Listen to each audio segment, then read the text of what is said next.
Magandang oras na naman sa inyong lahat mga kaibigan. Ang ating pag-usapan ngayon ay tungkol naman sa babala ni DILG Secretary John Vic Remulla laban sa ilang mga rallyista sa kanilang panawagang Marcos Resign. Pero bagong lahat, huwag niyong kalilimutan na mag-subscribe sa ating channel kung hindi pa kayo subscriber. Please like, comment, and share. Pakiclick na rin ang notification bell para hindi niyo makaligtaan ang ating mga bagong video. Balik sa ating usapan. Nagiging makitid na yata ang utak nitong si John Vic Remulla, ang ating secretary ng DILG. Akalain mong tatakutin ang mga rallyista na nananawagang mag-resign si Marcos. That's close to inciting to sedition. So, i-investigate namin sila. Ang mga ganitong salita has no place in a civil society. Yan ang pahayag ni Secretary Remulla sa panayam sa kanya ng media.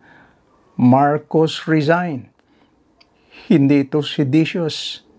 Ang ganitong salita ay may tuturing na protected speech sa ilalim ng ating Constitution.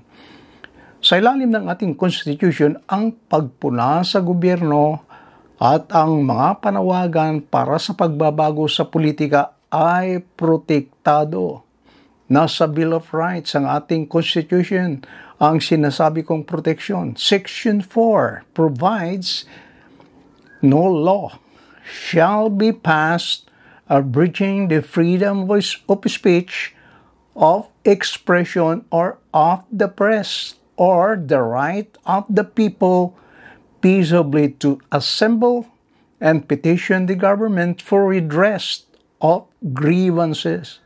Ang ibig sabihin, hindi dapat magpatibay ng batas na nagbabawas ng kalayaan sa pananalita, pagpapahayag, o ng pamamahayagan o sa karapatan ng mga taong bayan ng mapayapang makatipon at magpetisyon sa pamahalaan para ilahad ang kanilang mga karaingan. Marcos resign. Hindi ito seditious. Ang panawagang ito ay isang call out. Ang panawagan ng pagbabago sa politika ay pinapayagan. Pero kung ang panawagan naman ay humihikayat ng karahasan, hindi na ito legal. Hindi absolute kasi yung freedom of speech. Halimbawa, ganito ang panawagan, magkaisa tayong pumunta sa Malacanang at bitayin natin si Marcos na magnanakaw. Ito ay hindi protektado sa ilalim ng ating Constitution. Ang anumang bagay na naghihikayat sa mga tao na gumawa ng marahas na gawain ay labag sa batas. Isa pang halimbawa, sirain yung mga barikada at sapakin ang mga pulis. Ang panawagang ito ay labag sa ating batas. Kaya kung yung sinasabi ni DILG Secretary John Vic Remulla laban sa mga rallyista na nanawagang mag-resign si Marcos, ito ay isang pagpapakita na hindi niya iginagalang ang karapatan ng mga taong bayan. Karapatan na itinakda sa ilalim ng ating saligang batas.